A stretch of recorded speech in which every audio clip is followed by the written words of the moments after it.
నైజీరియాలో దారుణాలు ఇంకా కొనసాగుతూనే ఉన్నాయి. 300 మంది పిల్లల్ని కిడ్నాప్ చేశారు, స్టూడెంట్స్ని.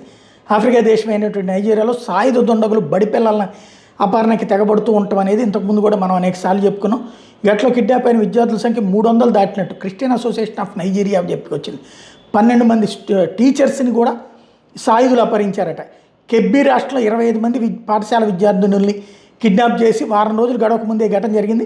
నైజర్ రాష్ట్రంలోని సెయింట్ మేరీస్ క్యాథలిక్ గురుకుల పాఠశాల మీద గుర్తు తెలియని సాయుధులు శుక్రవారం తెల్లవారుదామున దాడి చేయడం, తొలుత 52, ఆ తర్వాత 215 మంది విద్యార్థులు అపహరణ గురైనట్టు వార్తలు వచ్చినాయి.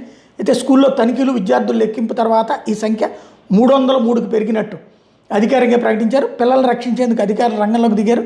ఈ ప్రాంతంలోని పాఠశాలకు భద్రత కారణాల దృష్ట్యా తాత్కాలికంగా మూసివేయాలనే ఆదేశాలున్నా కూడా స్కూల్ని తెరిచారట. ప్రభుత్వం చేసిన వాదనలను అక్కడ ఉన్నటువంటి టీచర్స్, స్టూడెంట్స్ కొట్టిపడేస్తున్నారు. నైజీరియాలో క్రైస్తవులకు వ్యతిరేకంగా సాగుతున్న మారణ హోమాన్ని నిలిపేందుకు సైనిక చర్యకు వెనకాడబోమంటూ అమెరికా అధ్యక్షుడు ట్రంప్ ఇంకో పక్కన హెచ్చరించినటువంటి సందర్భంలో ఇది జరగటం అన్నది మరొక ఆవేదన కలిగించే అంశం. వాస్తవంగా ఎందుకు చేస్తారు వీళ్ళంటే, పాఠశాలలనే వీళ్ళు వ్యూహాత్మక లక్ష్యాలుగా ఎంచుకుంటారు. కిడ్నాపులు చేశాక ఆ పిల్లల్ని మతం మారుస్తుంటారు. పాఠశాలలు, ముఖ్యంగా బోర్డింగ్ స్కూళ్ళలో పెద్ద సంఖ్యలో విద్యార్థులు ఒకే చోట ఉంటుంటారు. చచ్చినట్టు వాళ్ళని కిడ్నాప్ చేసినప్పుడు ప్రభుత్వం వాళ్ళు చెప్పినట్టు వింటూ ఉంటుంటుంది. దేశంలోని 10 సమస్యాత్మక ప్రాంతాల్లో 37 పాఠశాలలో మాత్రమే ముందస్తు హెచ్చరికలు ఉన్నాయన్నది మరో పక్కన యూనిసెఫ్ లాంటి వాళ్ళు చెప్తున్నారు.